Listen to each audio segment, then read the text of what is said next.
Good morning, everyone. I know some of you are not well.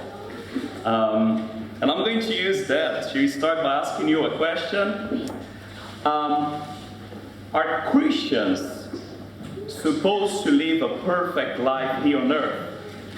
In other words, can we Christians escape suffering? Can we avoid being sick?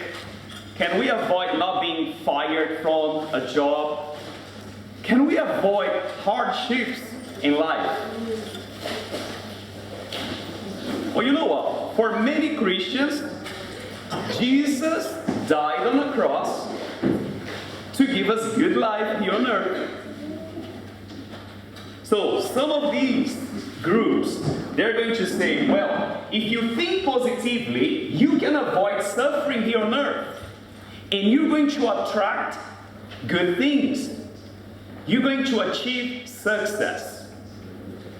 It's what we call the positive confession. You just need to declare. You just need to confess. You just need to tell God what you want. You can use your positive thinking to attract good things. And you're going to have a good life here on earth. Another group, they're going to say, no, all you need is to have faith. If you have faith, you're going to be prosperous. You're going to have a good life. You're not going to get sick. Because on the cross, Jesus took your sickness. He took everything that is not good. It's what we call the wealth and health prosperity gospel. You're going to get a good life here, especially if you give us some money. Another group, they're going to say, actually, it's two groups in one. I think they're the same, but on two different extremes. It's the liberals and the legalists. They're going to say, by being morally good, God is going to bless you. If you do good things, Michael, God is going to do good things to you. If you do bad things, Lucas, God is going to curse you. And the liberals, they're going to say, no, all we need to do is to do good deeds. We need to help the poor. We need to do good things so God can bless us. You know what? There is some truth in all of this. But this is not why Jesus died on the cross. They're on TV. And they are telling people, you can have a good life here on earth. But they ignored the fact that Jesus did not die on the cross to give us a good life here on earth. So here's the big idea for us today. We are not saved, okay? Christians are not saved to escape earthly sufferings, but to become like Christ, who suffered to save us from eternal suffering. Does it make sense? You are not saved to have a good life here on earth, whether you like it or not. This is not why Jesus died on the cross. He suffered so that we could become like Him and avoid eternal suffering. That's why Jesus came. That's why Jesus died. In the story that Zara just read for us in Exodus chapter 5, from verse 22 to chapter 6 to verse 8, Moses had to learn that. He really believed that we could have a good life here on earth by having God on our side. God is with me. Oh, I'm going to finally have a good life here on earth. But the reality is, he had to learn.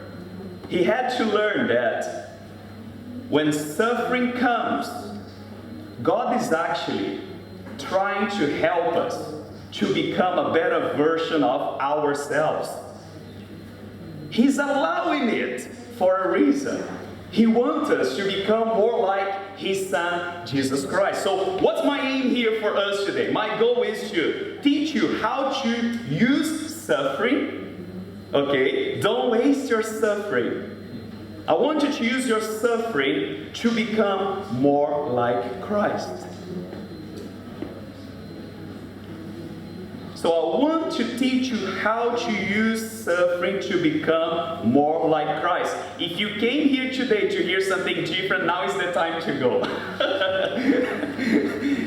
You can change your mind right now. What's my hope? My hope is that you know more about Christ in order to become more like Him. This is my hope. I want you to get all this knowledge I have to share with you, but I want you to put into practice. I want you to apply that in your life. That's my hope for us today. So let me get started by giving you the first lesson. Number one, turn to Jesus in prayer. When you are suffering, turn to Jesus in prayer. Let me give you the context of the Bible passage we read. I told you before that in Genesis 1 and 2, God had created this world. It was a good place. Planet Earth was perfect. God repeats 7 times, it is good, it is good, it is good. He creates and He says, it is very good. In Genesis 3, human beings decided to rebel against this God who created a perfect world. And we sinned. And what happened to Adam and Eve? They were expelled. They had to leave this perfect place called the Garden of Eden. And we realized that to be far from God is to head to destruction, to death. But He gave them a second chance, right? We read in Genesis 12 that God gave us a second chance when He called Abraham and He said, through you, Abraham, I'm going to bless the world. Through your offspring, the entire world is going to be a blessed place. And I'm going to give you a land. I'm going to give you a new garden. A place where you're going to enjoy life again. But as we keep reading Genesis, what happened is the offsprings of Abraham end up in Egypt. And they were slaves in Egypt for more than 400 years. What's going on, God? You promised us to send us to a perfect place again, to a new land where we would have a good life. And here we are in Egypt, working hard as slaves. And when we read the second book of the Bible, Exodus, God comes and He calls another man. What was his name? Moses. And He says, Moses, I'm going to fulfill my promise. Here's what Exodus chapter 3 verse 9 to 10 says. God turns to Moses and He says, the cry of the people of Israel has reached me. And I have seen how harshly the Egyptians abused them. Now, go, for I'm sending you to Pharaoh. You must lead my people, Israel, out of Egypt. In other words, Moses, I didn't forget about my people. I didn't forget about my promises. I've heard them. I know how difficult, how hard life is for them. Now, Moses, go to the king of Egypt and tell them, I want my people to go free. I want my people to be free. And that's what Moses does.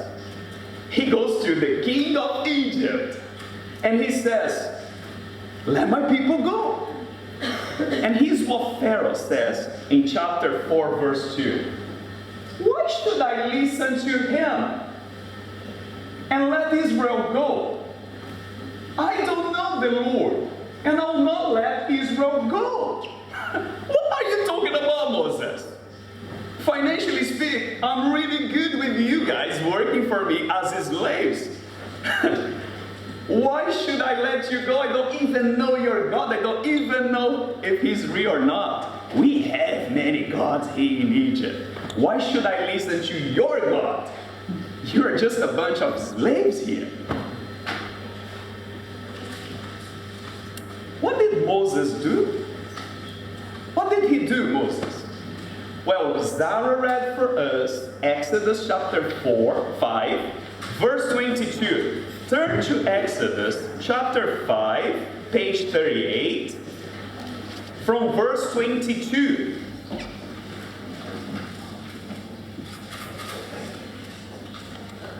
You can follow on the screen as well. Here's what Moses did. Then Moses went back to the Lord and protested. Question number one. Why have you brought all this trouble on your people, Lord? Why is he saying that? When he approached the Pharaoh, the king of Egypt, and he said, let my people go, Pharaoh did not only refuse, he said, now you're going to work even harder. If you're having time to bother me, it's because you've got plenty of time in your hands. So I'm going to make you work harder. So now Moses is asking, things are even harder now. Why? Why have you done that, Lord? Question number 2. Why did you send me? I was having a nice life. And now Pharaoh doesn't like me. My people hate me. Why did you send me? Ever since I came, verse 23, ever since I came to Pharaoh as your spoken man, he has been even more brutal to your people, and you have done nothing to rescue them. Wow, he protests, he complains to God. But here's the thing, Moses is upset. Do you agree with me? Is Moses upset? Is it clear that he's upset? Questions, complaints, he's protesting, he's upset. But at least in his complaint, he turns to the Lord. He's still talking to the Lord. He's still talking to God. Instead of rebelling against him, instead of turning against God. He's not turning against God. He's just questioning him. He's sharing. He's opening his heart to God. My question, what do people do when life is hard to stand? What do you do when life is difficult? Do you turn against the Lord? Or do you turn to God in prayer? Recently, I was doing door knocking. Do you understand what door knocking is? I literally go around, knock on people's door, and I introduce myself, and I say, I'm Alex, I'm from a local church here, we want to bless the community. Is there anything I could pray for you? Is there anything you have in mind? Do you have a prayer request? I'm here to bless you. Can I pray for you?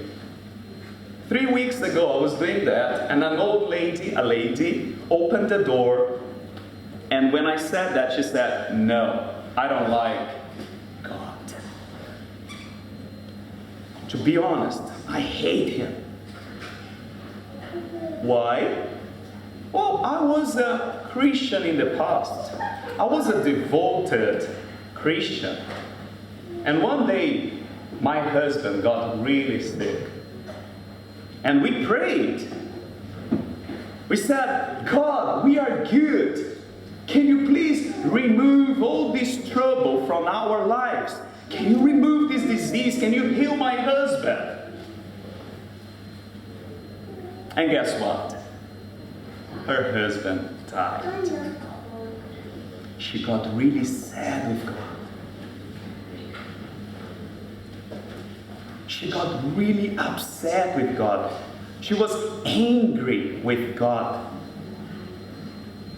So angry that she decided to kill God, to remove God from her life. And here's one thing, pay attention. Here's one thing I want you to understand. People tend to implode in depression or explode in aggression when life is not good. Is that you?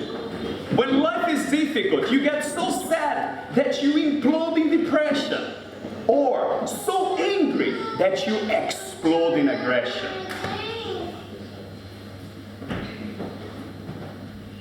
What is the lesson here for us? I know that this lady was really upset with God. I know that Moses was really upset with God. But he's our role model, Jesus. And in Luke 42, chapter 42, verse 44, he prayed. And he was in such agony. He was experiencing so much hardship that in agony of his spirit, he was sweating blood. But he prayed. He did not turn against God. He turned to God. There is a big difference. When you get sad, when you get angry, you can turn against God as this lady did, or you can turn to God as Jesus did. Father, life is hard, difficult, but I'm here, turning to you, pouring my heart to you. What are the problems in your mind right now? Are your problems, are they turning you against God in sadness and anger, or turning you to God in prayer? When life is difficult, do you humble yourself, turning to God in prayer, saying, God, I don't understand why that is happening to me, but I know you. I know you listen. I know that you care. I know that you are there. So lesson number one, turn to Jesus in prayer. When life is difficult, when you are suffering. But also, trust Jesus in faith. There is something interesting. Moses is complaining to God. He's protesting. Why? Why? Why was Moses protesting? Because God said, go to Pharaoh and tell him to free my people. But that was not all that Moses heard. In chapter 3, verse 19, here's what God said to Moses. But I know that the king of Egypt will not let you go unless a mighty hand forces him. So when God called Moses and he gave him a mission, he said, tell Pharaoh to free my people. He also said, I know he's not going to obey you. I know he's not going to listen to you, Moses. But apparently, Moses was not paying attention, right? Or maybe Moses did not believe, did not trust God. And that's why he's protesting. But he had no reasons to protest. God said, do it, but I know he's not going to listen to you. How did God help Moses to deal with his frustration? What did Moses had to learn? Well, I think Moses had to learn to trust God, even when his plan doesn't make sense to us. And in chapter 6, verse 1, God repeats the plan of how he was going to free his people, as he had said in Exodus chapter 3:19. So what is God doing? He's repeating, okay, Moses, you are a very difficult student. Apparently, you don't pay attention to what I say. Apparently, you don't even trust my plans. So let me repeat to you again what I said before. And in verse 3-4, he repeats the covenant he had done with Abraham, Isaac, and Jacob. Moses, I promised to Abraham, I promised to his son, I promised to Jacob, I promised to you, trust me. And from verse 6 to verse 8, God emphasizes to Moses that the plan was going to be accomplished. He repeats 7 times, I will, I will, I will, I will, I will, I will do it, Moses. Can you please listen and trust? I'm going to accomplish what I promised. But in my way, Moses, at my time, not in your way at your time. It's my plan, not yours, Moses. I am God. Listen to me and trust me. Moses had to learn that in the same way that the clay does not question the potter's plan, he had no reason to question God's plan. An invention cannot question the inventor. In the same way, Moses had no reason to question God and his plan. But as human beings, this is something we do all the time, right? Is God really right here? That doesn't make sense, God. Why am I suffering right now? Why is life so difficult? Is that really your plan? Is that really part of your plan? So what do people do when it is hard to trust God? We question his plans. We question him. We doubt. I don't know how well you know the Bible, but Jesus had a disciple called Peter. One day, Jesus asks his disciples, who do people say I am? And they start telling him, well, some are saying that you're John the Baptist, others are saying that you're Elijah, some are saying that you are one of the prophets. And Jesus turns to his disciples and asks them, what about you guys? Who am I for you?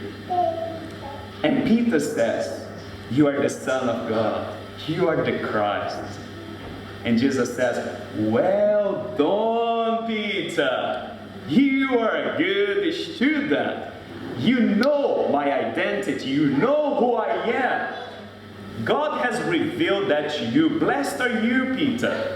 Upon this confession, upon this rock, I will build my church. And then Jesus begins to explain his mission. He told them, this is my identity. Now you need to understand my mission. And Jesus says, I'm going to Jerusalem. And I'm going to suffer. And I'm going to be rejected. And I'm going to be beaten. And I'm going to die. And after 3 days, I'm going to rise from the dead.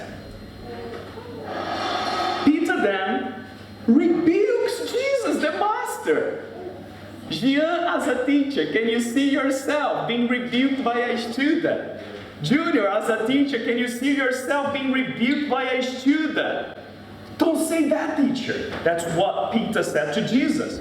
Have mercy on you. Those horrible things don't happen to you. Don't say that, Jesus. I know you're the Son of God. I know you're the Christ, but don't say that. This is wrong. What did Jesus say? Get behind me, Satan. Peter, Peter, Peter, you don't understand my plan. You don't understand my mission. You reject my plan. You reject my mission. Get behind me, Satan. That's why I came. It's by dying on the cross that I'm going to save you from eternal suffering. You just want to be saved from earthly suffering. That's not what I came, Peter. I came to save you from eternal suffering hell. I came to give you life. And if you want to follow me, you need to do the same. You need to take up your cross, deny yourself, and listen, and follow me. Obey me. People tend to rely on their own understanding when they find hard to understand God's plan for their lives. Peter understood later on. It's beautiful to see how transformed he was by Jesus. When he understood not only his identity, but also Jesus' mission.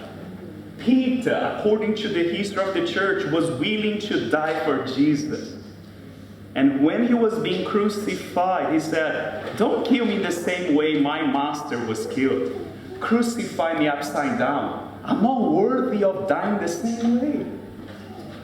He understood God's plan so well that he was willing to suffer for Christ. What is the lesson here for us? God never promised us an easy life here on earth, okay? If you turn your TV, if you're on social media, listening to these preachers who says, have Jesus in your life and life is going to be good. It's a lie, okay? It's a lie. It's a lie. Jesus never promised that. Read the Bible. Read the New Testament. All his disciples were poor. He was killed by their faith. I hate those liars. They are false teachers. They don't teach the truth. This is the truth. I know you don't like it. I know you don't like it. But it is the truth. God never promised us an easy life, but a fulfilled life. You're here for a purpose. Go and make disciples. A disciple is someone who looked like Jesus, who suffered. It's part of our mission as well. Question. What are the problems in your mind right now? Are you trusting yourself to solve your problems?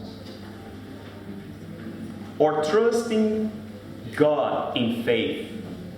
You know what? I read this book, and a lot of things you say here doesn't make sense because it's hard, it's difficult. But I'm going to trust in you in faith because I know that your will is good, perfect, and pleasing. So turn to Jesus in prayer when life is difficult. Trust Jesus in faith when life is difficult. As I said, we're not saved to escape earthly sufferings, but to become like Jesus, who suffered to save us from eternal suffering. Therefore, to conclude, don't waste your suffering by turning against Jesus. When life is hard, don't turn against him, but turn to Jesus in prayer. Be honest. Open your heart. Jesus, I hate what is happening. I don't like it. Why does it need to be like that? But don't waste it by turning to him by saying, I hate you. Don't do it. And don't waste your suffering by relying on your own understanding.